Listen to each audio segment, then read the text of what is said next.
મને 50 રૂપિયા આપવા આવ્યો કે આવવાનું ભાડું. જે દારૂ પીને મને મારે છે એ જ 50 રૂપિયા આપવા આવ્યો કે તારે આવવાનું ભાડું. માં તમારી કૃપા બહુ છે અમારી ઉપર. આ 5મો રવિવાર છે. ભલે ભલે રામ. કેટલા સમયથી ખાતા હતા?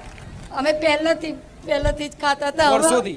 હા, વર્ષોથી, પણ હવે નથી ખાતી હું. બરોબર. એટલે જેવું તમે બારેજાધામાં આયા ને તમે જોયું હા. અને બંધ કરી દીધું. બંધ કરી દીધું. બંધ કર્યું પછી જે તમારા ઘરમાં મારઝોડ ઝઘડા થતા હતા, કંકાસ થતા હતા, બધું બંધ થઈ બધું ગયું. બંધ થઈ ગયું અને હવે નથી મને કશું હેરાન કરતા મને. જે દીકરો મારઝૂડ કરતો, માને મારતો, હા, એ જ દીકરો આજે મારા ધામમાં આવવા માટે ભાડું હાલતો થઈ ગયો. ભાડો 50 રૂપિયા મને આપવા આવ્યો. માં કૃપા થઈ. મારતો નથી, દારૂ તું નથી એના માટે પીતો. તો રવિવાર આવતી હતી ને આ માં કે માં મારા છોકરાઓ હેરાન કરે છે, માં મારું કોઈ નહીં કોઈ આવે, નથી.